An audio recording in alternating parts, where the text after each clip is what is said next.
주님만이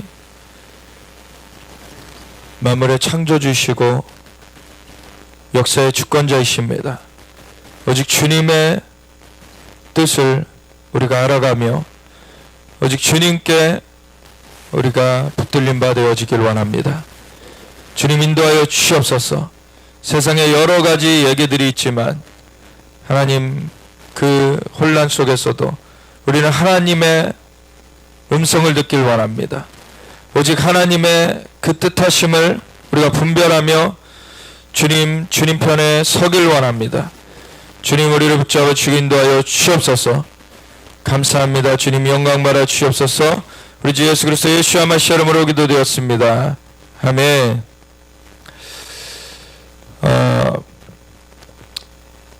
우리 함께 이 세계의 여러 가지 일들을 함께 나누면서 나아갈 텐데 지금 이거 녹화되고 있나요? 예. 좀 나누길 원하는 게 지금 미국에서 중동 평화안이 나왔었죠. 이것에 대해서 사실 우리가 세밀하게 다루질 않았었어요. 조금 이제 우려스러운 부분도 있고 긍정적인 부분도 있고 그런 것들을 어떻게 봐야 되는가라는 것이 아직도 좀 사실은 그 판단이 확연하게 나눠지는 건 아닙니다. 근데 그 긍정적인 부분은 긍정적인 부분대로, 우려스러운 부분은 우려스러운 부분대로 좀 나누길 원하는데, 이 기사를 보면은 이제 미국의 중동 평화안이 나오고 나서 팔레스타인은 거부를 했어요. 이스라엘은 환영을 했고 팔레스타인 거부를 했는데 그 주변한 나라들, 이집트나 사우디아라비아나 이런 나라들은 이거를 찬성하면서 옹호하면서 나왔어요. 그 중에서 이제 이집트가 이스라엘과 팔레스타인이 미국 중동 평화안을 신중히 검토해야 된다라는 이제 그 성명을 냈다는 건데 2020년 1월 29일 날 연합뉴스에 나온 기사입니다. 그러니까 이집트 외무부 성명으로 미국 지지 입장을 밝혔다는 건데, 이집트 정부는 도널드 트럼프 미국 대통령의 중동 평화 구상에 대해 신중히 검토할 필요가 있다고 밝혔다고 알아흐람 등 이집트 언론이 29일 전했다.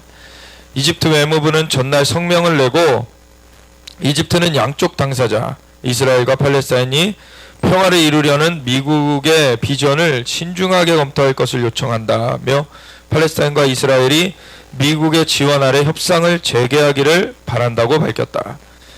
외무부는 또 중동에서 포괄적이고 공정한 평화 협정을 달성하려는 미국 행정부의 노력이 고맙다고 강조했다. 이집트 정부의 이런 발표는 미국에 대한 지지를 분명히 드러낸 것으로 풀이된다. 이렇게 우선 나왔는데, 여기 중동 평화안 구상에 대한 이 내용을 조금 이따 자세하게 보겠고, 여기 아래 또 이어서 기사를 보면 이슬람 순위파 국가 이집트는 중동에서 친미 국가로 꼽히고 1979년에는 아랍 국가 중 처음으로 이스라엘과 평화협정을 맺었다. 근데 이 과정이 있죠. 이집트와 이스라엘의 관계는 최근 지중해 가스를 통해 더욱 가까워졌다. 이집트는 지난 15일부터 이스라엘이 1월 15일부터 얘기하는 거죠. 1월 15일부터 이스라엘이 지중해 연안에서 생산한 천연가스를 수입하고 있다. 앞서 트럼프 대통령은 28일 백악관에서 베냐민 네타냐후 이스라엘 총리와 함께 중동 평화 구상을 발표했다. 이 구상에는 요르단강 서안의 유대인 정착촌에 대한 이스라엘의 주권을 인정하고 팔레스타인이 동예루살렘 국가를 건설하는 내용이 담겼다. 그러니까 이 두 가지가 딱 그 주요 내용인데, 요단강 서안의 유대인 정착촌에 대한 이스라엘 주권을 인정하는 게 한편이고, 또 다른 한편으로는 팔레스타인이 동예루살렘 국가를 건설하는 내용이 또 한편이에요. 그러니까 앞에 부분은 긍정적인 것이지만 뒤에 부분은 우려스러운 부분이라는 거예요. 이 요단강 서안이라는 것이 이게 웨스트뱅크라고 불려지는, 근데 성경 용어로는 유대와 사마리아 지역입니다. 그 유대와 사마리아 지역에 대해서 지금은 팔레스타인 자치지구가 되어 있죠. 팔레스타인 자치지구인데 그 팔레스타인 자치지구에 대해서 지금 두 가지 내용이 한꺼번에 나온 거예요.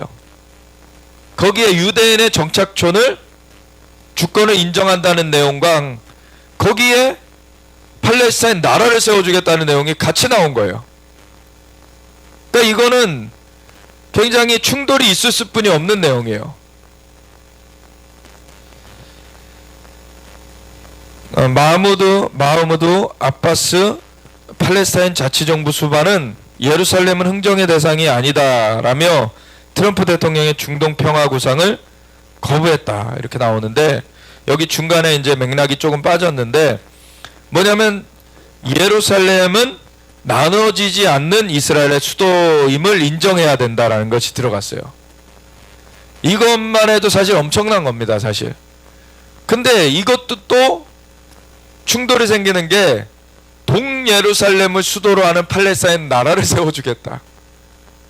그러니까 예루살렘이 나눠지지 않는 이스라엘의 수도라고 인정해야 된다라고 해놓고 또 동예루살렘을 수도로 하는 팔레스타인 국가를 세워주겠다. 이게 말이 앞뒤가 안 맞는 얘기인 거예요, 사실. 근데 이제 구상은 이렇습니다. 뭐냐면은 전체적인 전 그 영토의 주권을 이스라엘이 갖고 있다라고 인정하는 가운데 그 안에, 그러니까 예를 들면 로마의 바티칸처럼, 그 이탈리아의 바티칸처럼 그 안에 국가를 인정해 주겠다, 이런 식의 얘기를 하는 겁니다. 그러니까 이스라엘이 전체적으로 관할을 하면서 그 안에, 여기 보면은 이 서안지구라는 것이 B자 거꾸로 해놓은 것처럼 생겼죠. 그 중간에가 예루살렘이에요. 근데 특별히 예루살렘 중에서도 성전산이 있는 지역, 그 옛날 성터가 있는 지역이 동예루살렘입니다. 지금의 현대의 그 관공서들, 이스라엘의 그런 그 행정부나 이런 것들이 다 들어서 있는 것은 서예루살렘이에요. 옛날 그 성전 지역, 그러니까 통곡의 벽도 있고 과거에 성전이 있었는데 지금은 이슬람 사원이 들어서 있는 그러한 지역들, 이런 것들이 다 동예루살렘입니다. 그러니까 예루살렘에서 진짜 정통성 있고 중요한 거는 동예루살렘이에요, 사실. 근데 그 동예루살렘을 지금 이스라엘이 1967년 6.1 전쟁을 통해서 예루살렘을 이렇게 취했는데, 다시 되찾았는데, 그것은 이제 사실 이스라엘이 주권을 행사할 수 있는 것이 이스라엘이 침략해서 빼앗은 것이 아니에요. 전쟁을 당한 상태에서 승전해가지고 차지한 땅이기 때문에 국제법상 그러한 땅은 그 나라의 것으로 인정이 됩니다. 그런데 당장에 이 동예루살렘에 세워져 있는 이슬람 사원을 거기를 취하게 되면은 이 이슬람 세력들의 폭동이 일어날 것을 우려해서, 다시금 또 전쟁의 그런 포화 가운데 쌓여질 것을 우려해서 이스라엘이 그러면 동예루살렘 이런 주권을 이스라엘이 행사하되 그 성전산 그 위에 그 이슬람 사원에 대한 관할은 요르단의 경찰국에 맡긴 거예요. 그게 와크프라고 하는 건데, 그 요르단 경찰이 그래서 그 성전산 위에는 관할하고 있습니다. 그래서 그곳에 유대인들이 올라갈 수 없게끔 만들어 놓고 거기를 관리하고 있어요. 그런데 유대인들이 올라갔다는 이유만으로 과거에 아리엘 샤론이라는 총리가 올라갔다는 이유만으로 인티파다, 그 봉기가 일어났었죠. 이들의 그 무장 봉기가 일어났었는데, 그런 것들이 참 우려스러운 그러한 내용인데, 지금 그런 상황 가운데 있는 상황에서 이거를 그러면 어떻게 조정을 해야 되느냐, 이런 것들이 관건이 되는 것이죠. 예루살렘 같은 경우 이 서안지구 에 포함된 지금 동예루살렘, 사실은 이 서안지구라는 것이 성경적 그 언어로는 유대와 사마리아 지역이라는 걸 말씀드렸죠. 하나님께서는 분명하게 이거를 이스라엘 백성들한테 이 땅을 주셨다 그러셨고, 이스라엘 백성들이 이 땅 가운데 대대로 살아왔다가 로마 시대, 로마가 그 예수님의 그 예언대로 그 성전을 회파하면서 예루살렘을 완전 황폐화시키면서 성전에 도리에 돌 하나도 남겨지지 아니하도록 그렇게 무너뜨린 일이 AD 70년에 있었죠. 그러고 나서 유대인들이 흩어지기 시작했고, AD 132년부터 135년까지의 바르코크바 반란이 있었는데, 그것을 로마가 제압하면서 이스라엘을 이제는 확 흩어버리는 그러한 일을 했어요. 그러면서 이스라엘을 수치스럽게 만들려고 이스라엘의 대대적인 블레셋의 이름을 따서 이 땅을 팔레스티나라고 부르기 시작했습니다. 블레셋 민족이 남아있었던 게 아니에요. 과거의 그 대적이었고 이제 블레셋 민족은 끊어졌습니다. 근데 로마가 이제 민족도 없는 그 이름을 따다가 이스라엘을 수치스럽게 만들려고 이 땅을 팔레스티나라고 부르기 시작한 거예요. 그러니까 이 지금의 팔레스타인 사람들이라는 것이 그때 없었던 사람들입니다. 이스라엘 백성들이 그곳 가운데 있었고 로마에 의해서 이제 흩어지기 시작했던 거죠. 그래서 그 이후로는 사실 이 땅은 황폐해져 갔어요. 그 이후에도 제국들이 이 땅을 차지하는 제국들이 바뀌어져 갔습니다. 로마 제국에서 이제 나중에 맘룩 제국이 들어서기도 하고, 맘룩은 이집트에서 일어난 이슬람 제국이죠. 맘룩 제국이 일어나기도 하고, 그리고 십자군이 잠깐 여기를 점령하기도 하고. 근데 십자군이 성지를 탈환한다는 미명하에 했지만 이곳에 와서 이 땅을 차지할 때 유대인들을 오히려 회당에 몰아넣고서는 불태워 죽였어요. 이게 가톨릭의 죄악입니다. 가톨릭은 정상적인 기독교로 보면 안 돼요, 사실. 가톨릭이 무슨 그 교회의 맏형인 것처럼 그렇게 얘기하는 사람들이 있는데 그렇지 않습니다. 초대교회의 그 하나님의 디자인과 벗어나 있는 것이 가톨릭이에요. 초대교회 하나님께서는 유대인 공동체 가운데서 교회를 시작하셨고 중심축을 딴 데로 옮기신 것이 아닙니다.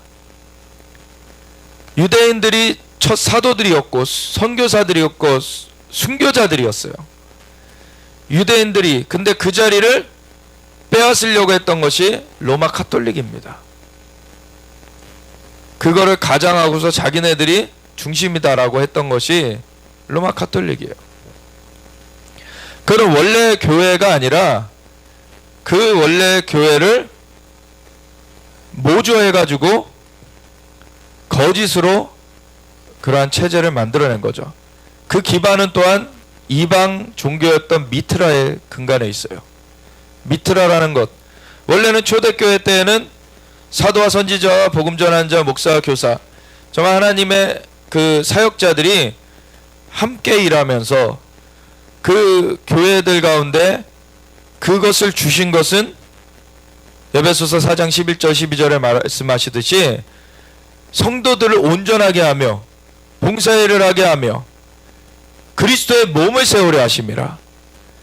그걸 통해서 그리스도의 몸을 세워가시는 성도들을 온전케 하고 각 세포와 같은 것이죠. 이 몸에서 이 성도들이 그 세포들을 더 건강하게 해가면서 기능을 제대로 하게 해가면서 전체적인 그리스도의 몸을 세워가게 하시려고 이러한 직임들을 주셨는데, 미트라라는 제도는 어떻게 했냐면 한 사당당 한 사제 이렇게 해가지고서는 그걸로 그 국가를 로마 시대 중에서 이 통치를 그 미트라 제도를 이용해가지고 교회를 빙자해가지고서 미트라 제도로 통치를 하려던 것이 그게 카톨릭 제도가 된 겁니다. 그래서 아주 그 카톨릭 제도는 오히려 본질에서 벗어난 그 거짓이 거기 가운데 싹튼 것이지 교회의 맏형이 아니에요. 교회의 원형은 이스라엘에 놓여졌고, 교회의 원형을 찾으려면 이스라엘에서 일어난 초대교회를 우리가 알아야 되는 것이죠. 로마의 교회를 알아야 되는 것이 아닙니다. 이스라엘에서 로마로도 복음이 전해졌고 그곳 가운데도 진실한 성도들이 생겨났지만, 그러한 그 물결을 막으려고 사단이 계략을 꾸며서 변질된 거짓된 체제를 만들어낸 것이 카톨릭이라는 거예요. 그런데 그 카톨릭에 속아서 넘어갔던 자들이 이제 그곳 가운데 이제 후손을 낳고 이제 가게 됐는데, 그들 중에서도 돌이킨 자들이 나온 것이죠. 그들 중에서도 나중에 돌이킨 자들이 나온 것이 이제 그 종교개혁이라고 불려지게 됐는데, 그 종교개혁이 일어나기 전에도 계속해서 남은 자들은 있어 왔어요. 원래 순수한 신앙을 지켜온 자들. 그 전에 이집트 같은 경우에는 사막으로 나아가서 순수한 신앙을 지키기 위해서 사막에서 신앙생활을 하면서 나아간 사막 교부들이 있었어요. 예수님 시대에도 신앙의 절개를 지키기 위해서 광야로 나아갔던 에세네파 같은 그런 무리들이 있었죠. 그리고 그 에세네파 중에서 침례 요한이 나왔어요. 그리고 마가다락방이 있는 그 지역이 에세네파 지역입니다. 에세네파 공동체들에서 사실 예수님을 따르는 사람들이 나온 거예요. 그래서 이 신앙의 절개를 지켜온 사람들이 있습니다. 예수님의 그 우리를 대속하여서 죽어주심과 부활과 승천 이후에 성령이 부어주시면서 예루살렘에서 온 유대와 사마리아와 땅끝까지 예수님의 증인된 사명을 감당하는 일이 이제 펼쳐지게 됐는데, 그때 사도행전 1장 8절의 말씀대로 오직 성령이 너에게 오시면 너희가 권능을 받고 예루살렘과 온 유대와 사마리아와 땅끝까지 이르러 내 증인이 되리라 할 때, 그 지역이 바로 이 지역입니다. 예루살렘을 중심으로 예루살렘에서 시작된 복음이 유대 땅으로, 사마리아 땅으로, 그래서 유대 땅에 펼쳐진 것은, 예루살렘이 사실 그 남유다와 북이스라엘이 나눠질 때도 남유다 쪽에 속해 있는 그러한 지역이고, 사실 그 중심은 그 유다 지역이 중심이었는데, 남유다와 북이스라엘이 나눠져 있을 때 북이스라엘이 먼저 흩어지게 되죠.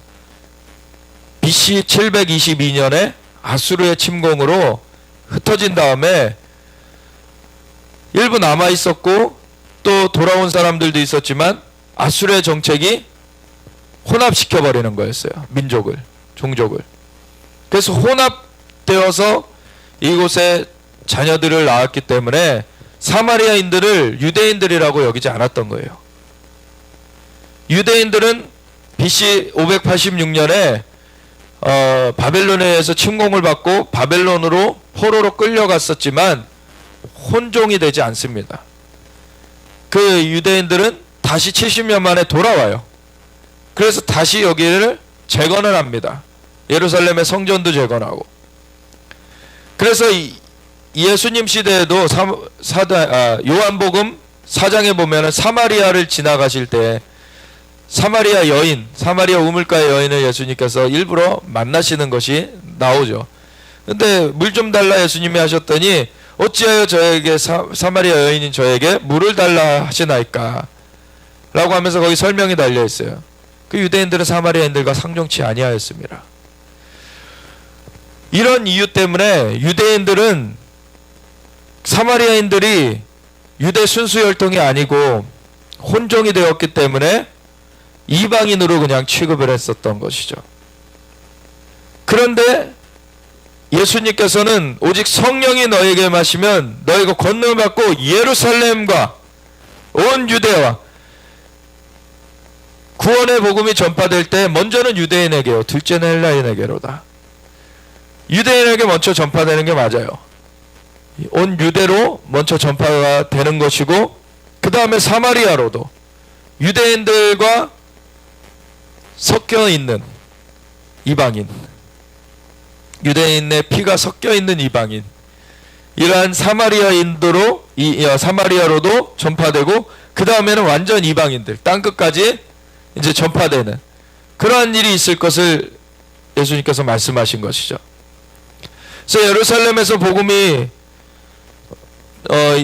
전파되기 시작했고, 오순절에 성령님이 임하셨을 때 절기여가지고 성전에 그 몰려들어왔던, 그 전세계 각국에 흩어져 있다가 몰려들어왔던 그 유대인들이 이 현상을 보고서는 이게 뭔가 하고 있다가 베드로가 이것이 요에서 2장 28절부터 말씀하신 그 예언의 성취다 라고 하면서 시편 110편도 인용하면서, 또한 시편 16편도 인용하면서 주님께서 썩음을 당하지 않으리라고 하지 않으셨냐, 다윗은 죽어서 장사된 묘가 있지 않냐, 이것은 메시아에 대해서 얘기한 거다. 그리고 예수님께서 부활하셨다, 그것이 메시아 된 징표다. 그리고 시편 110편에 성부 하나님께서, 여호와께서 내 주에게 말씀하시길 내가 너의 원수들로 너의 발판이 되기까지 내 우편에 앉아 있으라 하셨도다. 그와 같이 예수님께서 승천하셔서 지금 하나님 보좌 우편에 앉아 계시다. 예수님이 주와 그리스도가 되게 하셨다. 그랬더니 사람들이 이제 그 예수님이 메시아신 것을 깨닫고서는 어찌할꼬 하고 나왔어요. 그랬더니 이제 베드로가 너희들이 이제 돌이켜 예수님을 영접하고 죄사함을 받아라. 그리하면 하나님으로부터 성령을 선물로 받으리니 이는 너희와 모든 먼데 사람 주께서 부르신 모든 이들에게 하신 약속이다. 아멘. 그날에 3,000명이 돌이킵니다. 침례를 받습니다. 예수님께로 돌이키는 것이 예루살렘에서만 하루에 3,000명이 주님께로 돌아오는 역사가 있었어요. 그리고 성전 미문에 앉은 안진뱅이를 일으켰을 때 또 5,000명이 복음 증거를 듣고서는 이제 돌아오게 됐고, 그리고서 유대 땅으로 나아갑니다. 유대 땅으로 펼쳐지기 시작해요. 이러한 제자들이 이제 유대 그 회당들 가운데 막 전파하면서 나아가죠. 그런가 하면 빌립이라는 집사가, 사실 이 순서상에는 조금 다르긴 하지만 간다게 이디오피아 내시를 만나서 그가 사실은 유대교에 입교한 자인 거예요. 그렇기 때문에 예루살렘에 왔다가 가는 길이었어요. 그리고 성경을 읽고 있었죠. 이사야서를 읽고 있는데 성령님의 지시함을 받아서 빌립이 그 마차에 갑니다. 그리고서 너가 읽는 것을 너가 이해하느냐 그랬더니 이해를 못하겠다. 그러고서 와서 나를 좀 가르쳐 달라 해가지고 초청하니까 이제 올라타가지고 그걸 가르쳐 주면서 예수님을 알게 하는 것이죠. 이사야서 같은 경우는 대표적으로 이사야 53장은 예수님께서 고난받는 종으로서 그가 징계를 받으심으로 우리가 하나님과 화평을 누리고 그가 채찍에 맞으심으로 우리가 나음을 입게 되었다. 이 주님의 은혜를 거기 선포하고 계시죠. 그래서 간다게 네시한테 그렇게 증거하고 나서 그게 가자지구 이쪽이었다라고 나와요. 왜 이집트 내려가려면, 이집트 통해서 구스 그 이디오피아로 내려가려면 이쪽으로 내려가야 되는 것이죠. 그래서 이쪽에서 만났는데, 이쪽에서 만난 다음에 갑자기 성령님께서 이끄셔서 순간이동을 하는데 가자지구에서 여기 아시도시라는 도시로 나타나게 돼요, 빌립이. 근데 이 빌립이 또 뭘 하냐면 사도행전 8장에 사마리아에 가서 복음을 증거합니다. 사도행전 8장을 한번 펼쳐보시면은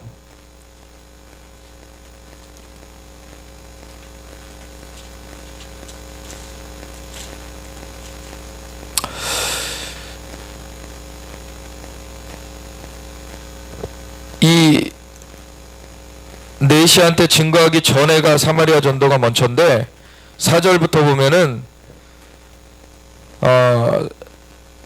사도행전 8장 그 1절부터 그냥 보면은 사울은 그가 죽임을 마땅히 여기더라. 이게 무슨 얘기냐면 그 7장에 스데반의 순교 사건을 얘기한 거죠. 순교 사건을 이 사울이 아직 그 예수님을 모르고 예수님 믿는 자들을 이제 오히려 핍박하면서 이가 이렇게 했던 것이 다른 열심이 아닙니다. 하나님을 위한 열심이었어요. 하나님을 위한다고 하면서 예수님이 하나님께로부터 온 분인지를 몰라서 다른 그 신을 믿게 만든다고 생각하고 이거를 끊어내려고 했던 겁니다. 그래서 뭐 이방 종교 믿다가 돌아온 사람들과는 달라요. 사실 사울은 이미 유대교의 그 8일 만에 할례를 받고 그리고 저 베냐민 지파 중에서 이렇게 자라나가지고 율법 교육을 어려서부터 받았고, 그리고 가말리엘 문해생, 가말리엘이 당대 최고학자였습니다. 율법학자. 그 최고학자 밑에서 배우던 자예요. 그러니까 이미 그러한 배움이 있었기 때문에 예수님을 메시아시로서 알고서는 그게 풀어졌을 때에는 바로 그렇게 복음 증거하면서 담대하게 나아갈 수가 있었던 것이지, 이방 종교 믿다가 돌아왔는데 이 사도 바울이라고 견주면 안 됩니다. 그런 사람들을. 그거는 다른 종교의 용어들을 알고 있는 것은 버려버려야 돼요. 그거는 뭐 쓸모가 없죠, 사실. 근데 이 사울이 나중에 이제 바울이 되는 이 사울이 이때 당시에는 그 스데반의 죽음을 마땅히 여기고, 그날에 예루살렘에 있는 교회에 큰 박해가 있어 사도회에는 다 유대와 사마리아 모든 땅으로 흩어지니라. 오히려 이 일로 말미암아 예루살렘으로부터 유대와 사마리아로 복음이 빠르게 퍼져가는 그러한 계기가 돼요. 그래서 이 스데반의 피가 오히려 이 결실을 맺죠. 순교의 피는 이 복음의 결실을 맺게 됩니다. 그래서 유대와 사마리아 모든 땅으로 흩어지니라. 경건한 사람들이 스데반을 장사하고 위하여 크게 울더라. 사울이 교회를 잔멸할새 각 집에 들어가 남녀를 끌어다가 옥에 넘기더라. 그 터진 사람들이 두루 다니며 복음의 말씀을 전할새 빌립이 사마리아 성에 내려가 그리스도를 백성에게 전파하니, 우리가 빌립의 말도 듣고 행하는 표적도 보고 한 마음으로 그가 하는 말을 따르더라. 많은 사람에게 붙었던 더러운 귀신들이 크게 소리를 지르며 나아가고, 또 많은 중풍병자와 못 걷는 사람이 나으니 그 성에 큰 기쁨이 있더라. 아멘. 빌립은 집사였습니다. 근데 마가복음 16장 15절 16절에 말씀하고 계시듯이 예수님께서 믿는 자들에게는 이러한 표적이 따르리니 저희가 내 이름으로 귀신을 쫓아내며 새 방언을 말하며 뱀을 집으며 무슨 독을 마실지라도 해를 받지 아니하며 병든 자들에게 손을 얹은 즉 나으리라. 아멘. 이거는 특별한 어떤 직분을 가진 자들만 얘기하는 것이 아니라 믿는 자들에게는 이러한 표적이 따른다는 거예요. 아멘. 그래서 빌립에게도 이러한 표적이 따랐고, 그래서 복음을 증거할 때 이러한 표적으로서 하나님께서 친히 말씀을 확증하시는 것입니다.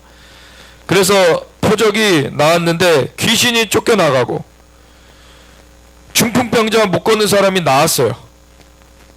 그 성에 큰 기쁨이 있더라. 그 성에 시몬이라 하는 사람이 전부터 있어 마술을 행하여 사마리아 백성을 놀라게 하며 자칭 큰 자라 하니, 낮은 사람부터 높은 사람까지 다 따르며 이르되 이 사람은 크다 일컫는 하나님의 능력이라 하더라. 이 주술사가 있었는데 오랫동안 그 마술에 놀랐으므로 그들이 따르더니 빌립이 하나님 나라와 및 예수 그리스도의 이름에 관하여 전도함을 그들이 믿고 남녀가 다 침례를 받으니 시몬도 믿고 침례를 받으네. 이 주술사도 돌이킨 거예요. 전심으로 빌립을 따라다니며 그 나타나는 표적과 큰 능력을 보고 놀라니라. 아멘. 주술사도 놀랄 정도로 큰 표적과 기적이 나타나는 것입니다. 복음 전파하는 가운데, 우리 가운데 이러한 역사가 다른 목적을 위해서가 아니라 복음 전파를 위해 있어져야 되는 것입니다. 아멘. 예루살렘에 사는 사도들이 사마리아도 하나님의 말씀을 받았다함을 듣고 베드로와 요한을 보내매 그들이 내려가서 그들을 위하여 성령 받기를 기도하니 이는 아직 한 사람에게도 성령 내리신 일이 없고 오직 주 예수의 이름으로 침례만 받을 뿐이더라. 근데 이 성령님이 임하시는 것은 이 복음 증거해가지고 이미 예수님을 믿고 침례를 받았지만 사람들이 성령님이 임하신 것이 아직 임하지 않았어요. 그들 가운데. 근데 사도들이 와가지고 안수하니까 이제 성령님이 임하십니다. 하나님께서 오중직임을 세우신 이유가, 사도와 선지자와 복음 전하는 자와 목사와 교사를 세우신 이유가 성도들을 온전하게 하며 봉사의 일을 하게 하며 그리스도의 몸을 세우려 하심이라. 아멘. 그래서 이 성령의 역사하심 가운데 사실 이 직분은 그 성령의 내주하심과는 또 다릅니다. 성령님의 내주하심이 믿는 자들에게는 다 있어야 돼요. 진정으로 예수님을 영접한 자들에게는 다 성령님께서 임하셔서 거듭나게 하셔야지만 새 생명이 임하는 것이기 때문에 그 예수님을 영접했을 때 우리가 새 생명을 얻게 되는데 그 일이 있어져야 되는 것이고 성령님께서 같이 하시게 되는 것입니다. 그러면 내주하심이 있게 되는데 그 믿는 사람들이 다 성령님의 내주하심을 받았다고 해서 다 직분을 가진 것은 아닙니다. 또 그 직분을 성령님께서, 예수님께서 요단강에서 침례를 받고 올라오실 때 성령님께서 하늘로부터 비둘기같이 내리셨다라고 했죠. 예수님은 성령으로 잉태되신 분이세요. 하나님과 한 분이신 분이세요. 근데 뭔 성령이 또 임하십니까? 성령님의 내주하심은 예수님을 떠난 적이 없어요. 근데 예수님은 이제 30살이 되셔서 그때 메시아의 직분을 감당하시기 위하여서 위로부터 성령으로 기름 부어지셨어야 됐어요. 예수님이 이 땅 가운데 행하신 것은 우리의 모본으로서 행하신 것입니다. 그리고 그것과 함께 우리와 다른 것은 그분만이 구원의 길을 여셨죠. 그분만이 구원자시죠. 그래서 그 구원자 되시는 것은 그분만이 다른 사람들의 죄를 대신하여서 죽어주실 수 있었고, 우리도 남을 대신하여 죽을 수는 있지만 그렇다고 남의 죄를 우리가 대속할 수 있는 건 아닙니다. 왜냐하면 우리 각 사람들에게는 자신의 죄가 다 있어요. 그래서 남의 죄를 대신할 갚을 수가 없는 것이 자기 죄도 자기가 갚을 수가 없는 거예요. 근데 예수님은 죄가 없으신 분으로서 인간의 몸을 입어주셨습니다. 그리고서는 죄를 덮어 쓰시고서는 그걸 자신의 생명으로 갚아버리셨어요. 아멘. 그래서 구원자이신 것이죠. 그건 다른 누구도 하지 못하는 것입니다. 오직 예수님만이 하시는 것입니다. 그 예수님께서 근데 메시아의 그 직분을 감당하시려고 할 때 침례를 받으시고선 물에서 올라오실 때 하늘로부터 이는 사랑하는 내 아들이여 내 기뻐하는 자라 소리가 울리고 성령이 비둘기처럼 내려서 임하는데, 그것이 직분을 감당할 수 있는 성령의 기름 부음이었어요. 이것이 겉옷과 같이 입혀지는 것입니다. 그래서 예수님이 승천하신 이후에 성령을 보내주셔서 믿는 사람들에게 그 영이 거듭나지고, 이미 예수님을 믿은 사람들은 예수님의 보혈의 공로로 예수님의 피값으로 죄사함을 받게 되기 때문에 성령님께서 임하실 수 있게 되죠. 성령님께서 임하셔서 그 영을 살리시고서는 같이 거하신단 말이에요. 모든 믿는 사람, 참되게 믿는 사람들은 다 이 역사가 임하는데, 근데 직분은 그 이후에 성령님께서 위에 기름 부음으로 임해야 되는 거예요. 덮어지셔야 되는 거예요. 그래서 겉옷과 같이 그렇게 덮어지는 그러한 자들이 나아가가지고 안수하고 기도할 때 성령님께서 그 침례가 임하는 그러한 일이 또한 풀어지게 됩니다. 그래서 이러한 사역이 계속해서 있어 왔어요. 초대교회 때 있었고 계속해서 있어 오는 것입니다. 그래서 예수님을 증거하는 것, 복음을 증거하는 것은 믿는 사람은 누구나 해야 되는 거예요. 근데 안수하는 것은 이렇게 하나님께서 세우셔서 성령으로 침례하신 그 기름 부으신 사람들이 이렇게 할 때 그것들이 이렇게 전해지는 것입니다. 그래서 그러한 부분들이 같이 이어져 가게 되는데, 이에 두 사도가 그들에게 안수하며 성령을 받는지라. 이렇다고 이 성령을 받은 사람들이 직분을 받았다는 얘기가 아니죠. 여기가 성령의 내주하심을 이제 입게 되었고, 그 가운데 이제 이들이 살게 되었는데, 시몬이 사도들의 완수로 성령 받는 것을 보고 돈을 들여 이르되, 이 시몬도 예수님을 영접했다라고 앞에 나오는데, 근데 아직 과거의 습관이 남아있는 거예요. 시몬이 사도들의 안수로 성령 받는 것을 보고 돈을 들여 이르되, 이 권능을 내게도 주어 누구든지 내가 안수하는 사람은 성령을 받게 하여 주소서 하니. 이 일은 하나님께서 시키셔서 하나님께서 하게 하시는 것입니다. 근데 그것을 돈 주고 살 걸로 생각했어요. 시몬이 돈 주고 살 걸로 생각하니까 베드로가 이르되, 내가 하나님의 선물을 돈 주고 살 줄로 생각하였으니 내 은과 내가 함께 망할지어다. 이거 굉장히 두려운 말씀입니다. 오늘날에 이 시몬과 같이 주술사의 행위를 하지 않았어도 크리스천들 중에 이런 사고방식을 가진 사람들 많아요. 하나님의 은혜를 의지하는 것이 아니라 하나님의 것을 자기가 어떻게 그거를 살 수 있을까? 하나님의 것은 살 수 있는 것이 아닙니다. 우리가 그러한 가치를 지불할 수가 없어요. 하나님의 것은 우리가 지불할 수 없을 만한 놀라운 가치를 지니신 것인데, 그걸 하나님께서 은혜로 선물로 주신 것입니다. 우리가 해야 될 것은 감사해요. 하나님 앞에 감사하며 하나님의 주권에 순복하는 거예요. 하나님께서 좋은 것을 우리에게 주시길 원하십니다. 하나님의 은혜 가운데 우리가 주님의 은혜를 찬미해야 되는 거예요. 왜 자꾸 자기의 어떠함을 드러내려고 합니까? 그거 값도 나가지 않는 것들, 오히려 흐트러뜨리기만 하는 것들, 그건 내려놓란 말이죠. 하나님의 은혜를 붙들고 나아가야 되는 것입니다. 하나님의 은혜를 찬미해야 되는 것입니다.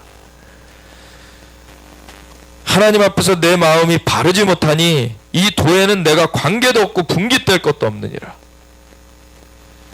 아니, 그 전에 시몬이 그 복음 전파된 거, 하나님 나라와 예수 그리스도의 이름에 관하여 빌립이 전도함을 믿었다라고 했어요. 그리고 침례도 받았다 그랬어요. 근데 이 마음이 하나님의 은혜에 의지하는 걸로 돌이켜지지 않았을 때, 그것은 그냥 종교적 의식에 불과했던 것입니다. 예수님을 믿노라 고백을 하도 지금 오늘날에도 크리스천들 중에서 하나님의 은혜에 그 삶을 근거하지 않는 사람들이 많아요. 완전히 다른 길입니다. 이거는 하나님의 은혜 앞에서 우리는 감사할 것뿐이 없어요. 사실 하나님의 사랑을 이미 받았어요. 하나님께서 우리를 위하여서 자신의 독생자를 내어주셨습니다. 우리가 그 큰 사랑을 받았는데 자꾸 자신의 어떠함을 자꾸 묵상하면서 나아가는 것은 하나님을 오히려 불신하는 거예요. 하나님을 오히려 그 이름을 망령되게 하는 거예요. 그리고 오늘날에 제가 좀 이거에 근거해서 좀 더 나누려는 게 뭐냐면, 음모론을 심취한 사람들 보면은 음모론의 그 플레이어들이 있죠. 세계를 정복하려는 그런 자들이 있다. 그 자들이 하나님보다 더 능력 있는 것 같이 생각을 해요. 하나님 뭐 하십니까? 그 음모가 펼쳐질 때 하나님의 어떠하심을 드러내야 되는 거예요. 우리는 그 음모가 없는 것은 아닙니다. 근데 그 음모들을 우리가 하나님을 가까이 할 때 우리가 바로 알게 되는 것이고, 오히려 그것도 하나님을 가까이 할 때 바로 알게 되면서 그것에 대해서 우리가 안다는 것만으로도 되는 것이 아니고 알고서 그걸 이길 수가 있어야 되는 것이죠. 그거는 하나님의 은혜로만이 가능한 것입니다. 우리가 하나님의 은혜를 알아가는 거예요. 거가 돼야 되는 거예요. 그래서 음모론이 우리의 초점이 돼서는 안 되는 것입니다. 이 이스라엘에 대한 얘기하면서 이 얘기를 들어가는 것이, 많은 사람들이 이스라엘을 중심으로 음모론에 많이 심취해 있어요.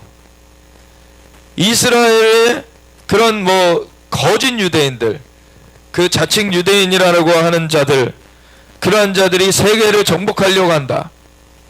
근데 성경에는 그런 내용들이 나와 있지 않아요. 사실 그건 인터넷에 나오는 얘기죠. 성경에는 뭐가 나와 있습니까? 이스라엘이 잘못하면 흩어버리실 것인데, 흩어버리신다는 얘기 이후에는 항상 그들을 회복하시겠다는 얘기를 하세요. 그거는 내가 나의 이름을 위하여서 그렇게 하겠다. 하나님께서 이스라엘의 하나님이라 불림을 받으시기 때문에 그 이스라엘의 하나님이라 불림을 받으시는 하나님의 이름을 위하여서 그렇게 하겠다 그러시는 거예요. 이스라엘이 잘나서도 아니고 사람의 어떠함이 아니라는 거예요. 하나님의 어떠하심을 드러내는 거예요. 이스라엘의 회복은 하나님의 신실하심을 나타내는 것입니다. 하나님께서 에스겔 36장에 보면 이스라엘을 고토로 모아 들이시고 물로 씻어 정결하게 하시고 새 영을 부어서 그들이 살아나게 하겠다, 하나님께서 말씀하십니다. 그것이 나의 이름을 위하여서 그렇게 하겠다. 근데 예수님께서 이렇게 기도하라. 하늘에 계신 우리 아버지여, 이름이 거룩히 여김을 받으시며 그 주님의 이름이 거룩히 여김을 받으시도록 기도하라라고 예수님께서도 가르쳐 주셨는데, 그 이름이 거룩히 여김을 받으시는 것을 위해 이스라엘을 회복하시겠다고 하신 거예요. 그러면 마땅히 그리스도인들은 이스라엘 회복을 기도해야 되는 것입니다. 하나님의 거룩한 이름을 위하여서. 아멘. 그래서 음모론에 자꾸 빠져가지고 이스라엘을 막 그 잘못된 시각으로 보고 그러면 안 돼요. 그런 것들이, 틈타는 것들이 없는 건 아니지만 그런 것들을 하나님께서 하나님의 편에 우리가 서가지고 기도하며 나아갈 때 분별하게 해주시는 겁니다. 인터넷이 우리로 분별하게 만들어주는 것이 아니에요. 하나님의 말씀이 우리 가운데 기준이 되어져야 되는 것이고, 그 말씀 가운데서 우리가 성령님의 그 조명하심으로 우리가 그것들을 분별해 가게 되는 것입니다. 그래서 음모론자들이 유대인 가운데 적그리스도가 나타날 거다, 계속 이런 얘기를 해왔어요. 근데 유대인들 가운데 적그리스도가 나타나는 얘기가 없어요. 성경에는. 적그리스도는 몇 가지 특성들을 알려주고 있는데, 신이라 불리는 모든 것을 대적한다라고 나와 있어요. 불법의 사람이라고 나와 있고, 거짓 선지자는 유혹하러 나옵니다. 근데 적그리스도는 파괴하려고 나와요. 물론 그 앞에 그 본격적인 활동을 앞서서는 감추고 있을 것입니다. 거짓 선지자는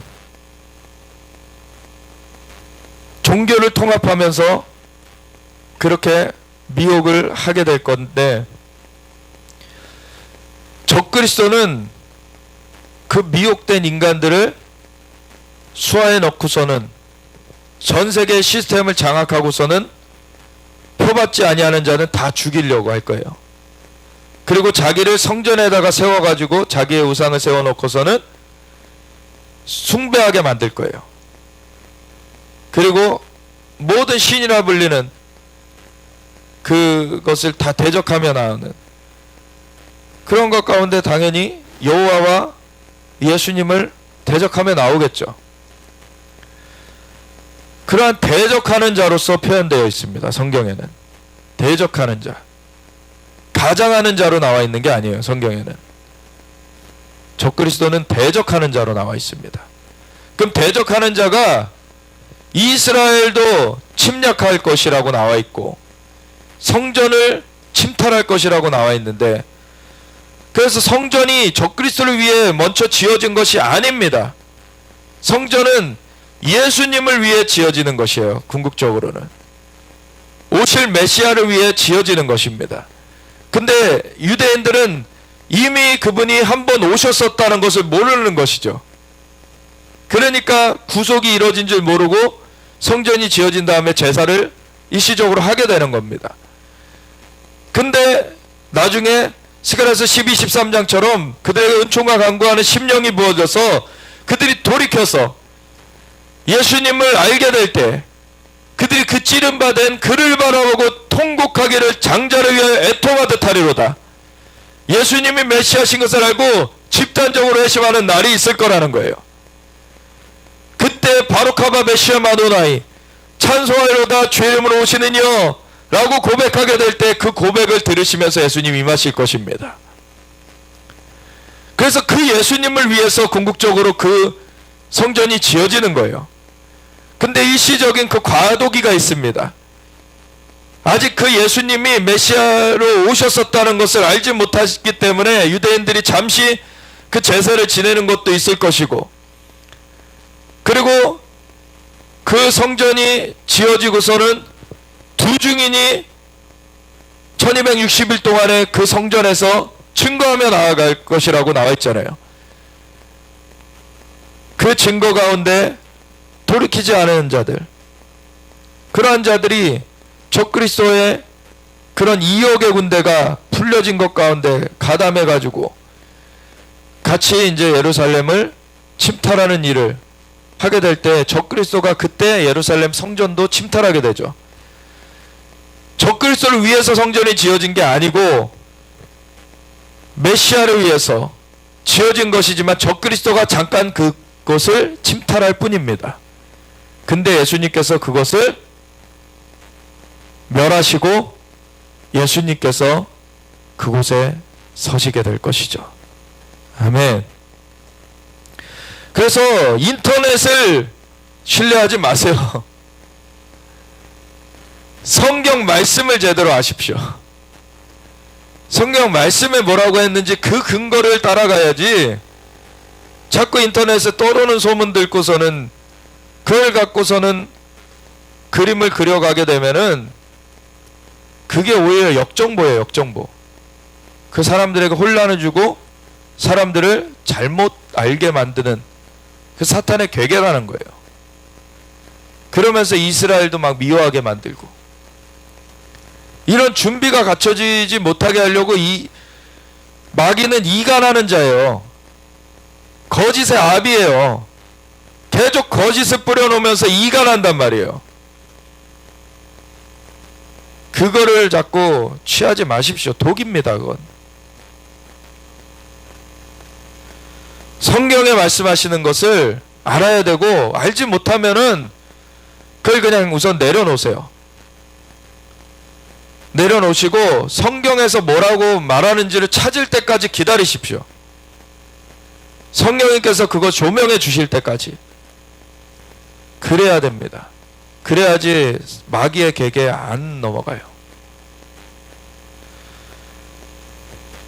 이 시몬이라는 자가 과거에 그 주술하던 것, 거짓 영의 역사를 이 행하던 것에서 돌이키지 못하고 하나님의 참된 역사 가운데 지금 알지 못하고서는 지금 하나님의 선물도 돈 주고 살 줄로 막 돈을 내밀면서 이거 나한테 좀 달라. 오늘날의 그리스도인들 이런 모습 정말 많습니다. 교회 안에서 돈 자랑하는 거, 그리고 자기의 무슨 명예를 자랑하는 거, 권력을 자랑하는 거, 그거 다 하나님 앞에 이 시몬과 같은 짓을 하는 거예요. 그리고 어제 주일에도 그 버가모 교회를 향한 예수님의 말씀에서 볼 수 있듯이 그건 발람의 그런 교훈을 따르는 것이고 니골라당의 교훈을 따르는 거예요.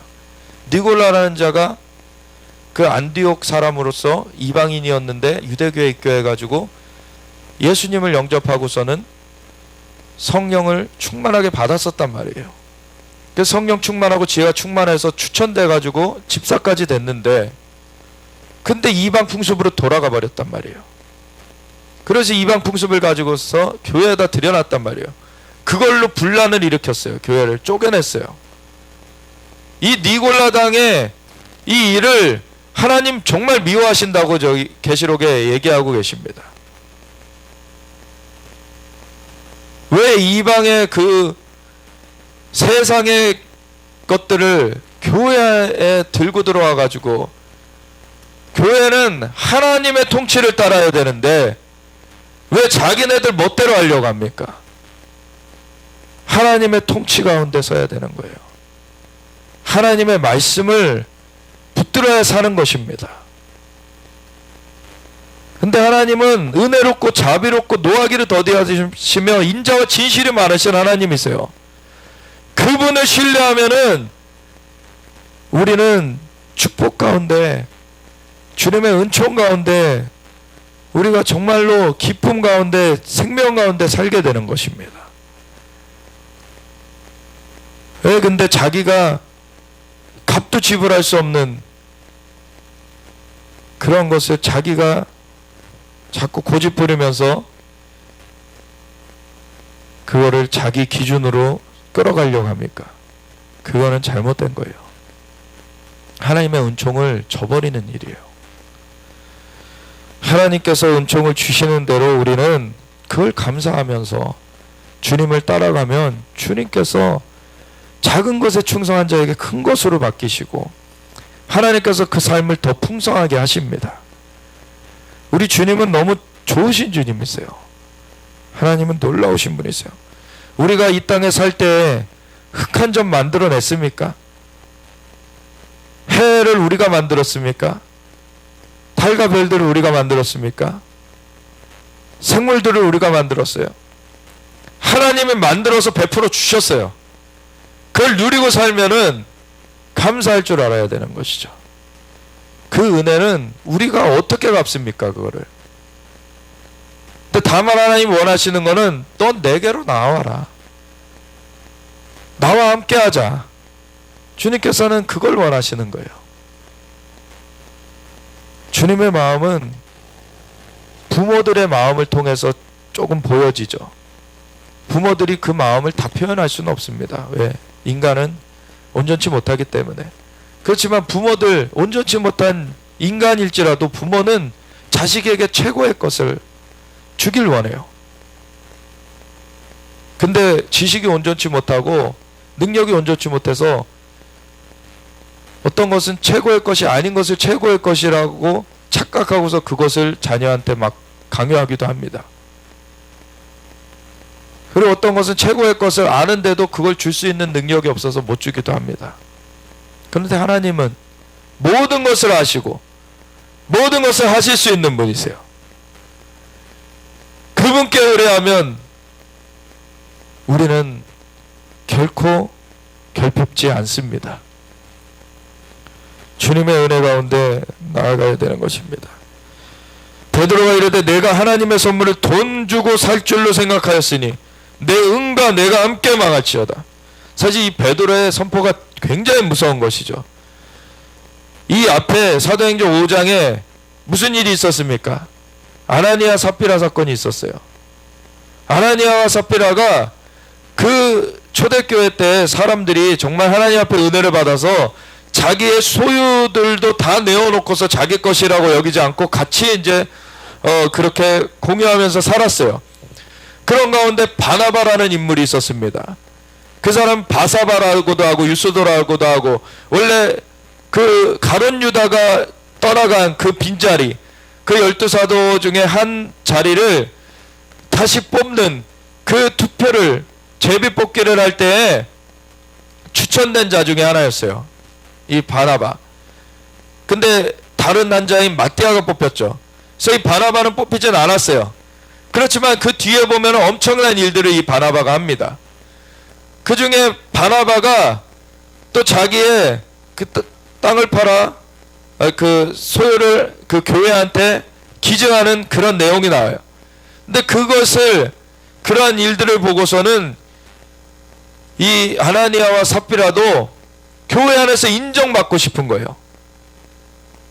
그 헌금으로서 자기네들의 지위를 사고자 했던 거예요. 사실은 오늘날 얼마나 많이 그렇습니까? 장로의 직분, 권사의 직분, 진짜 충실하게 해가지고 하나님 앞에 충성되게 그렇게 세워지는 분들이 있는가 하면 돈으로 그걸 사는 사람들이 있어요. 그렇게 돈으로 사게 되면은 하나님 앞에 인정되지 못하죠. 이 바나바는 진짜 충성되게 했었기 때문에 하나님께서 놀랍게 쓰셨습니다. 나중에 사울과 함께 짝하여서 복음 전파하는 것에 사도로서 쓰임받게 되죠. 그가 어린 양의 12사도에는 못 들어갔지만 사도가 됩니다. 그런데 이 아나니아와 삽비라는 그걸 가장해가지고 그거를 돈 주고 살 줄로 생각하고서는 땅을 팔아가지고서는 그렇게 교회로 가져오는데 그 중에서 일부를 떼어내요. 왜냐하면 가장하는 것이기 때문에 다 줄 수는 없는 거예요. 이 마음에 따로 떼어내고서는 그렇게 일부만 내어놓으면서 땅판 값을 다 가져왔다라 그래요. 근데 베드로가 성령에 충만하여서 바로 알아버리죠. 그걸 너치하여 너가 거짓을 말하느냐? 땅을 팔기 전에도 내 땅이 아니었느냐? 땅을 판 후에도 내가 임의대로 할 수 있지 않느냐? 근데 이 가장한 것에 대해서 책망하는 거예요. 가장하는 거, 위선적인 거, 이거 너무나 사실 심각한 죄입니다. 이거는 하나님을 기망하는 거예요. 하나님을 멸시하는 것입니다. 하나님의 전에서 그렇게 하는 것은 정말 두려운 일을 하고 있는 거예요. 그래서 이 아나니아 삽비라가 그렇게 나왔을 때, 먼저 아나니아가 와서 남편이 와가지고선 그 일을 했을 때, 내 속에 왜 사단이 가득하냐? 너가 죽어나갈 것이다. 죽었어요. 이 사건이 나름 헌금하다가 죽었어요. 하나님은 돈이 필요하신 분이 아니세요. 돈 갖고서 의시되려는 거 내려놓아야 됩니다. 하나님께서 주시지 않은 것 누리고 있는 사람이 어디 있어요 지금?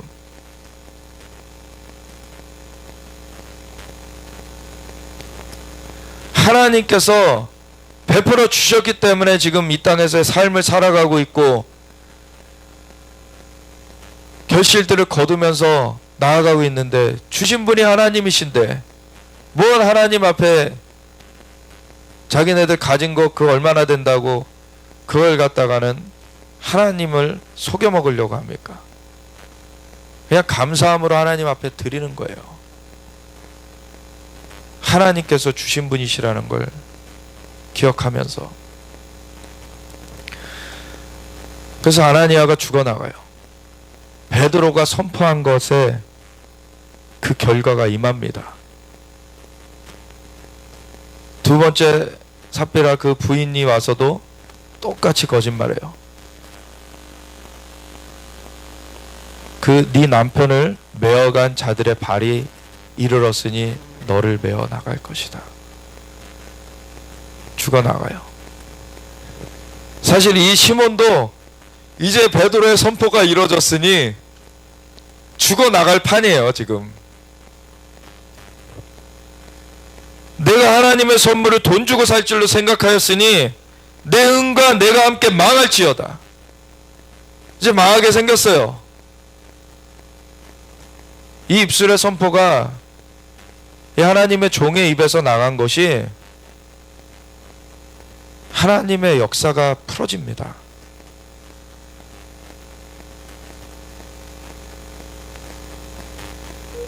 하나님 앞에서 내 마음이 바르지 못하니 이 도에는 내가 관계도 없고 분깃될 것도 없느니라 라고 선포했는데, 그 다음에 이런 말을 해주죠. 그러므로 너의 이 악함을 회개하고 주께 기도하라. 혹 마음에 푼 것을 사하여 주시리라. 회개하면 살 길이 있죠.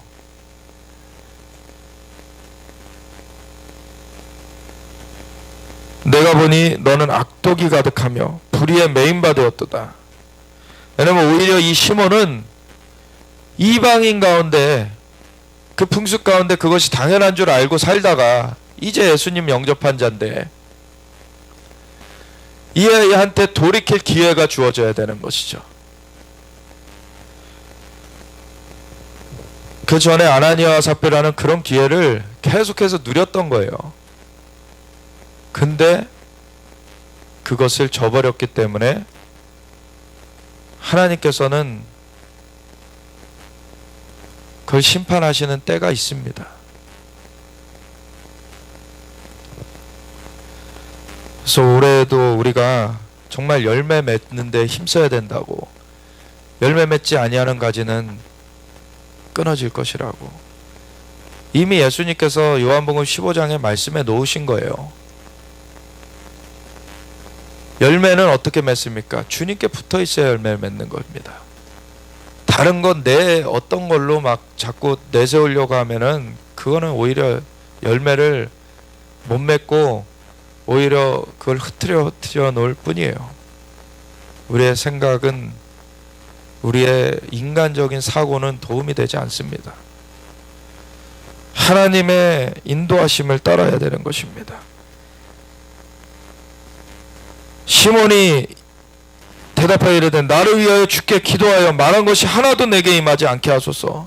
이 시몬은 하나님 앞에 무릎 꿇었어요. 고집 부리지 않았습니다. 고집 부리다가 죽어요. 하나님께서 은혜를 베풀어 주실 때, 은혜 받을 만한 때 그걸 받으라는 거예요. 왜 자기 생각으로 고집 부리다가 망하는 길로 갑니까? 하나님께서 살려주시려고 하는데. 이 시몬이 하나님 앞에 엎드려져서 이렇게 나아갔을 때 이는 살림받게 됩니다. 두 사도가 주의 말씀을 증언하여 말한 후 예루살렘으로 돌아갈새 사마리아인의 여러 마을에서 복음을 전하니라. 이 다음에 빌립이 또 에디오피아 내시한테 이제 나아가는 내용이 그 뒤에 이어지는데, 이러한 하나님의 그 원리, 역사, 이런 거를 우리가 분명하게 견지하고 나아가야 돼요. 하나님의 은혜는 돈 주고 살 수가 있는 것이 아닙니다. 하나님이 사랑으로서 우리에게 베풀어 주신 거예요. 우리는 그것을 감사함으로 주님 앞에 따르는 것입니다. 주님께서 우리를 실만한 물가 푸른 초장으로 인도하여 주시고, 우리를 정말 지팡이와 막대기로 아니하시니 사망의 음침한 골짜기를 다닐지라도 내가 두려워하지 않을 것입니다. 주께서 원수의 목전에서 내 앞에 상을 베풀어 주시리이다. 우리가 오직 주님만 의뢰하면서 주님께서 나의 목자 되신다는 것, 주님께서 나의 공급자 되시고 나를 돌봐주신다는 것을 우리가 선포하면서 우리의 삶에 진짜 내가 드러나는 것이 아니라 주님이 드러나셔야 돼요. 주님께서 어떠한 분이신가가 나의 삶을 통해 드러나지는 것이 축복입니다. 인간의 어떠함은 냄새나요.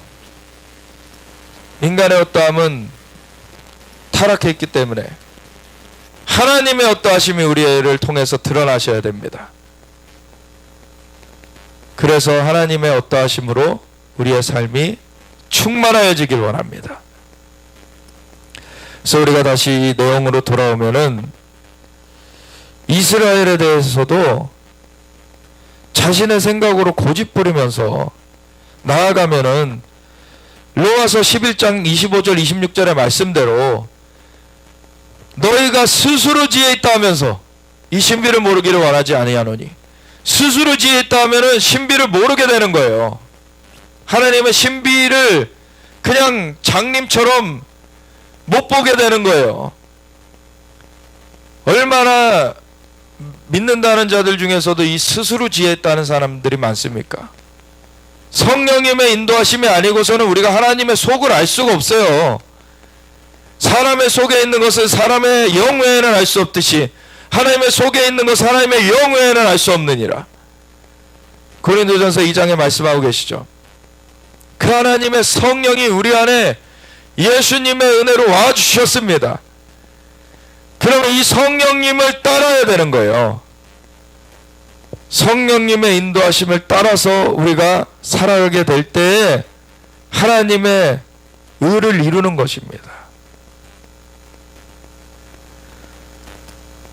그것은 말씀을 주신 분도 성령님이시기 때문에 이 성경 말씀과 성령님의 인도하심이 일치하죠.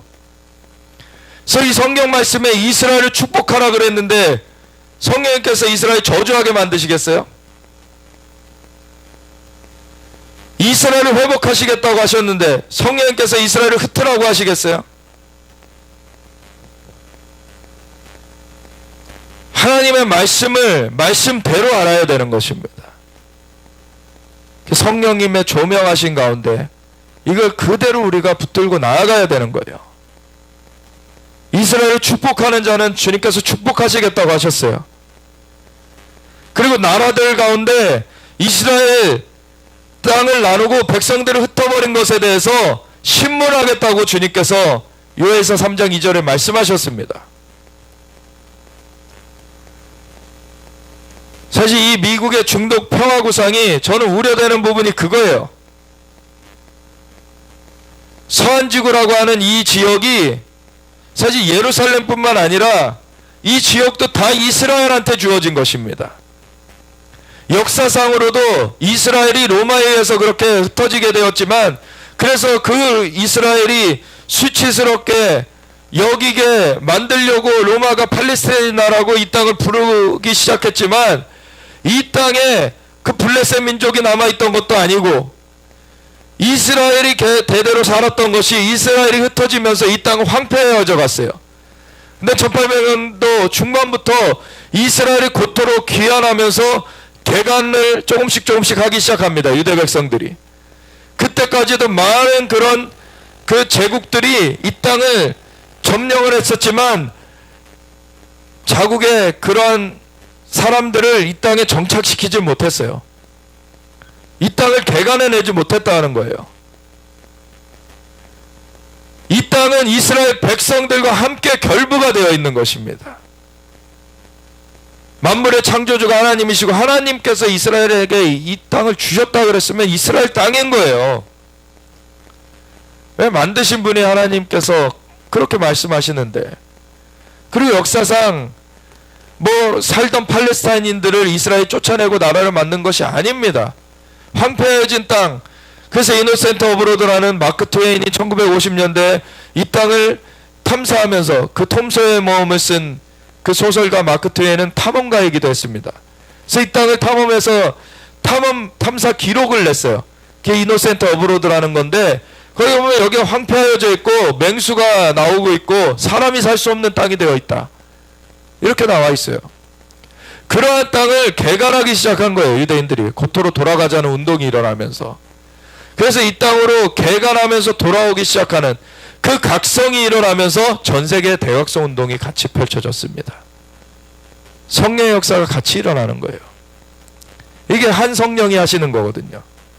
한 하나님이 하시는 거거든요. 그래서 고토를 이렇게 개간해내니까 이 척박한 중동 땅에서 살만한 땅이 생기니까 주변 중동 국가들에서 유입된 아랍인들이 지금의 팔레스타인의 근거입니다. 팔레스타인 민족이 있었던 게 아니에요. 근데 이 거짓말들을 하는 것을 인터넷에서 보고 사람들이 유대인들을 저주해요. 그런 거짓의 합이 마귀한테 속아 넘어간 겁니다.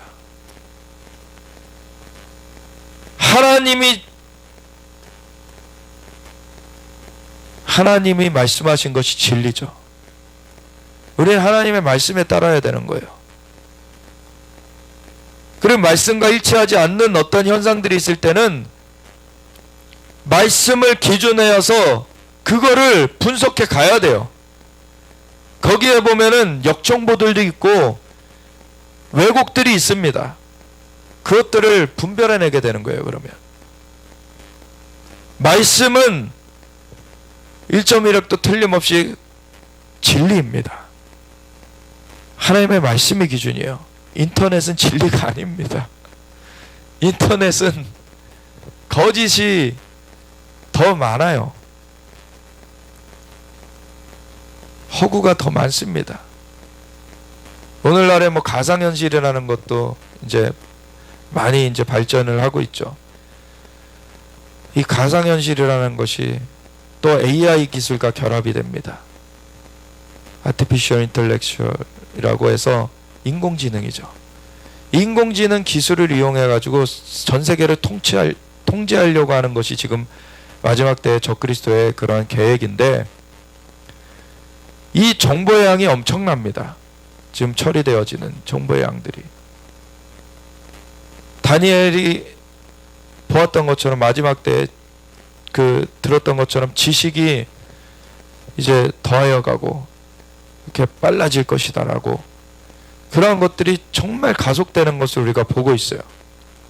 과거에 정말 한 건물만한 그러한 컴퓨터가 했던 것을 지금은 손가락만한 컴퓨터가 해내고 있습니다.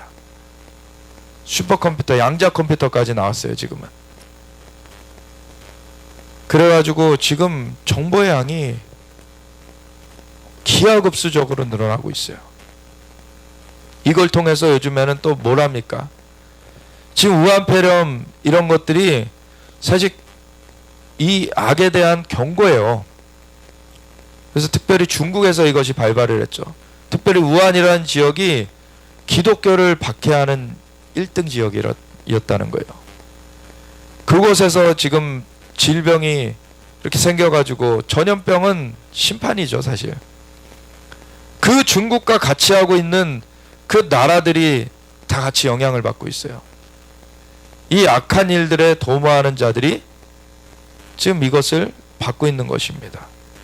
근데 하나님을 의뢰하는 사람들은 역병도 미치지 못합니다. 우리가 하나님을 의뢰하며 서야 되는 거예요. 근데 이런 그 바이러스, 질병들을 가지고 이때 하나님께로 돌이키는 사람들이 있겠거냐, 또 반면으로 이걸 가지고서 더 통제사회로 들어가려는 또 계계도 진행될 거예요. 질병을 통제해야 된다고 이제 AI 기술을 더 가속하고, 또 기사 중에 그런 기사가 났죠. 이 질병 코로나의 발원을 가장 먼저 분석한 것이 미국의 AI 어떤 그 스타트업이었다. 이런 식으로 또 기사가 났어요. AI 기술이 중국만이 아니라 미국이나 전 세계적으로 이것이 망이 깔려지고 있는 거예요. 그래서 그걸 가지고서는 사람들을 통제하는 기술. 지금 미국의 대선이 이제 1년도 안 남았는데 그 경선이 이루어지고 있죠. 각 당에서 이제 후보를 이제 뽑는. 그 중에서 지금 뭐 공화당이야 트럼프 지금 현 대통령이 이제 재선을 이제 하게 될 그런 건데, 그 형식상 경선은 하고 있습니다. 근데 97% 지지로 지금 트럼프가 이제 첫 번째 그 경선지에서 이겼어요. 그러니까 그냥 트럼프가 후보로 될 겁니다. 공화당은. 근데 이제 민주당 쪽에서 지금 이번에 첫 번째 경선지에서 1위 한 사람이 이변적으로 정말 정치 신예인데, 정치 신예는 아니죠. 어느 그 도시의 시장을 했었으니까. 근데 이렇게 중앙 정치로는 이제 막 나온 건데, 과거에 오바마 때처럼 이렇게 띄우는 것 같아요.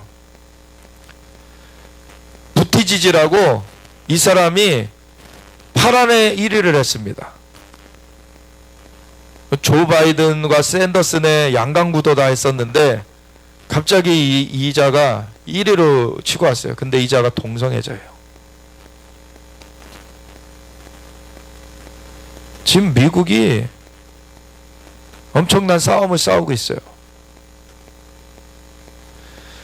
지금 마지막 때 이전에도 몇 번 말씀드렸지만 이 동성애가 창궐하는 것이 과거에 이 우상 신전에서 남창들이 그렇게 그 동성애를 통해서 주술을 했던 것처럼 악한 영들을 불러오는, 지금 적그리스도의 길을 내는 겁니다. 지금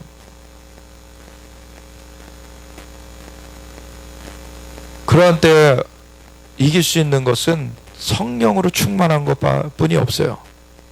성령으로 충만하지 않고 이길 수 있는 다른 방법은 없습니다. 이 AI 기술이 정보를 엄청나게 갖고서 운영을 하기 때문에 정보력으로, 일반적인 인간의 정보력으로 이거를 이길 수가 없어요. 우리는 하늘의 정보력을 가져야 됩니다. 아멘. 우리가 엘리사의 시대에 아람 군대가 쳐들어왔을 때에도 엘리사가 떨지 않았죠. 왜? 천군이 그 아람 군대보다도 더 많게 둘러싸여 있는 것을 엘리사는 보았어요. 근데 그의 종 게하시는 두려워 떨었습니다. 못 봤기 때문에. 그랬더니 엘리사가 그 게하시를 위해 기도해 주니까 게하시도 보게 되죠. 사실 이 못 보는 게하시와 같은 그러한 상태에 있으면 안 돼요. 엘리사와 같이 정말 하나님의 역사를 볼 수 있어야 됩니다. 그래야 이길 수 있는 것이에요. 아직도 자꾸 이렇다더라 저렇다더라로 흔들리면 안 돼요. 진리에 창념하여서 하나님의 그 영의 역사를 우리가 깊이 알아가야 됩니다. 아까 잠깐 말씀드렸듯이 이스라엘이 곧도록 귀환하자는 그런 운동이 있으면서 대각성 운동이 벌어졌어요. 그리고 1948년도에 이스라엘 나라로 독립하는 재건 선언을 했을 때 치유봉이 또 전 세계 가운데 같이 펼쳐지고 있었어요. 1967년 예루살렘을 수도로 회복하게 되면서 지저스 무먼트, 예수 운동이 또한 전 세계 가운데 펼쳐지는 것을 우리가 역사상에 볼 수 있습니다. 이제 이 땅을 더 하나님께서 온전하게 회복하게 하실 건데 이 유대 지역, 사마리아 지역을 회복해야 되는 것입니다. 예루살렘, 동예루살렘도 회복해야 되는 거예요. 근데 지금 트럼프가 참 그 전에 사람들보다는 많이 지금 나아가긴 했지만 일정 부분에서 타협해 버렸어요. 지금 트럼프 미국 대통령이 이스라엘의 정착촌을 주권을 인정한다라는 것은 좋은 내용이죠. 그 말이 이 유대와 사마리아 지역의 주권을 인정하는 그 토대가 돼요. 근데 그것과 또 배치되게 팔레스타인을 이 동예루살렘을 수도로 하는 나라로 세워주겠다. 이게 어떻게 같이 양립할 수가 있냐는 거죠.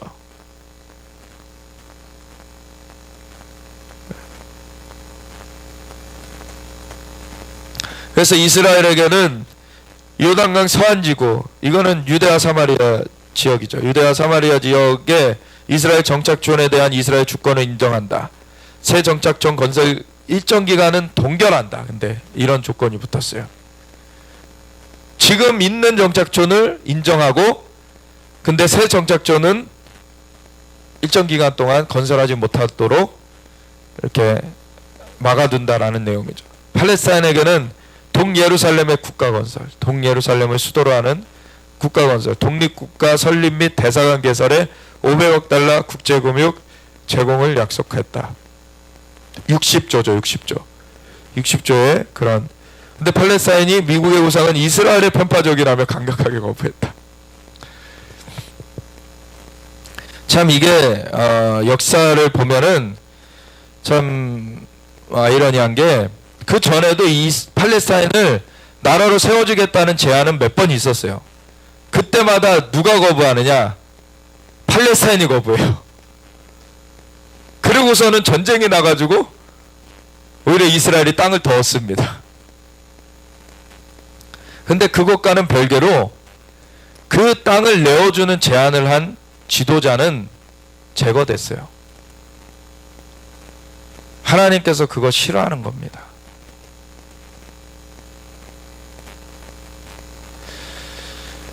지금 오늘날 이러한 그 부정적인 측면은 팔레스타인이 오히려 거부했으니까 우리 다행이라고 볼 수 있어요. 근데 이스라엘이 이렇게 취할 부분을 취하면서 더 나아갈 수가 있게 됐죠. 그런 것을 우리가 같이 계속해서 기도해야 가는데 이스라엘이 온전하게 땅을 회복하도록, 오히려 이 땅을 회복할 때 이것을 방해하려고 주변 나라들이 전쟁하러 올 때 이 안에 그 살고 있던 아랍인들을 잠깐 나와 있어라, 그러면은 싹 쓸어버리고 너희 다시 들어가게 해줄게 라고 해가지고 꼬드겨가지고 나가 있게 만들었는데 이스라엘이 쫓아낸 게 아닙니다. 이스라엘은 오히려 우리랑 같이 있자, 왜 나가냐. 특별히 하이파시 같은 경우에 하이파 시장이 나서가지고 그런 얘기들을 했어요. 그런데 나간 사람들은 이 아랍 진영이 지니까 못 돌아온 거죠. 당연히 그 배반하고 나간 사람을 받아들여줘야 될 이유가 없잖아요. 이스라엘은. 그건 불안 요소가 되는데 사회에. 그건 아랍에서 책임져야 되잖아요. 근데 아랍 나라들이 그걸 책임을 안 지고 그 난민 처소를 짓습니다. 그러고서 이스라엘이 쫓아냈다라고 선전을 하는 거예요. 이게 얼마나 거짓입니까? 근데 이스라엘에서 나가지 않고 그대로 있었던 아랍인들은 이스라엘 시민권을 받아요. 그래서 오늘날의 그 후손들까지 해가지고 이스라엘 시민권을 150만에서 200만 명 정도의 아랍인들이 받아서 살고 있습니다. 근데 이들은 이스라엘 시민권자로 사는 걸 더 좋아해요. 그다음에 이스라엘의 그러한 그 처우가 더 좋거든요. 아랍에서는 생명권이라는 것이 언제 어떻게 될지 모릅니다. 이스라엘은 근데 오히려 그걸 지켜주죠. 근데 테러를 일으키는 것에 대해서는 단호해요. 왜냐하면 자국민의 생명을 보호해야 되는 국가의 책임이 있기 때문에. 로켓을 쏴대는데 그걸 대응을 안 하는 것은 오히려 잘못이죠. 지난 2014년에 가자전이 있었을 때에도 미디어들은 이스라엘이 공습을 들어간 것부터 보도하기 시작했는데 그 전에 가자 지구에서 하마스 테러 집단이 이스라엘로 로켓을 70발을 쐈어요. 땅굴로 침투하고. 그런 거 보도 안 해요, 미디어에서. 그러니까 얼마나 거짓 정보들이 이 땅에 넘칩니까? 그런 것들에 속아 넘어가면 안 된다는 거예요. 그럼 마귀의 수하에서 그냥 농락당하는 거예요. 하나님의 말씀대로 그렇게 우리가 굳건하게 서서 가야 되는 것입니다. 그래서 이스라엘 지키는 자는 졸지도 주무시지도 아니하시며 이스라엘 지키신다 그러셨어요. 그 하나님의 거룩한 이름을 위하여서 하나님께서 이스라엘을 회복하시겠다고 하셨습니다. 그 우리도 이스라엘 회복을 위해 기도해야 되는 것이죠. 예루살렘을 평안을 구하라. 예루살렘을 사랑하는 자는 형통하리로다 말씀하셨어요. 이스라엘을 축복하는 자에게는 축복하시겠다고 하셨습니다. 우리나라가 이스라엘을 축복하는 편에 서야 되는 거예요. 아멘. 그래서 이스라엘과 함께 서야 되는 것이고, 지금의 새로운 그 운동도 사실 이스라엘을 축복하는 선언을 해야 돼요. 이제는 그 정도까지 나아가야 되는 것입니다. 그럴 때 하나님의 놀라운 역사가 임할 거예요. 광화문에서 펼쳐지는 그 운동이 이스라엘 축복하는 편에 굳건하게 그 선언을 하게 돼야 되는 것입니다.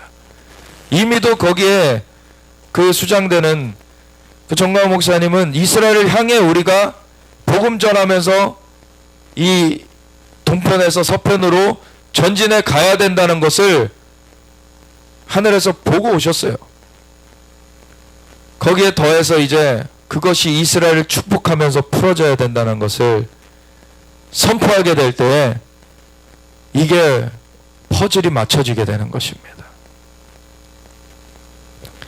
그래서 우리가 같이 기도할 때 하나님 이스라엘 지키시는 졸지도 주무시지도 아니하시며 이스라엘 회복하시겠다고 하셨고 지키시겠다고 하셨고 이스라엘 회복을 나의 이름을 위하여서 그 거룩한 이름을 위하여서 하시겠다고 하셨고 이스라엘을 축복하시는 자에게 축복하시겠다고 하셨는데 하나님 이스라엘의 회복과 함께 또한 역사적으로 부흥이 펼쳐져 온 것을 우리가 보아왔습니다. 하나님 이스라엘을 회복하심으로 주님 열방 가운데 또한 부흥의 역사를 이루시옵소서. 우리 지지난 주일이죠. 요 앞 2월 9일 주일 말고 2월 2일 주일날에 그 과거에 그 한 선지자가 예언했던 것이 성취가 됐습니다.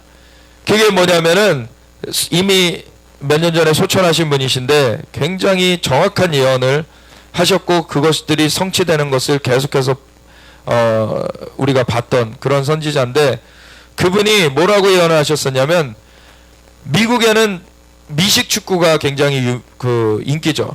그래서 광고비도 엄청나고 거기는 미식 축구가 엄청난 행사인데 미식 축구 리그에서 슈퍼볼이라고 이제 가장 그 우승 거를 뽑는 그 슈퍼볼에서 캔사스 시티 팀이 우승하게 될 때 부흥이 오게 될 거다. 뭐 우승 때문에 부흥이 오는 게 아니라 그 시점을 보신 거예요. 그 우승이 그 자연적인 또 사인이 될 것이다. 그 시점을 나타내는 그 사인이 될 것이라는 걸 보게 된 거예요.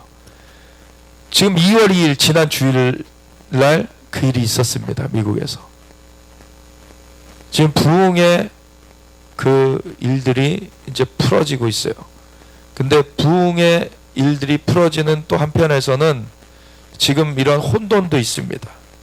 마귀가 그걸 막아서려고 혼돈을 일으키는 것도 있고 사실 캘리포니아에서 아주사 부흥이 1906년도에 있었을 때 그때 대지진도 있었습니다.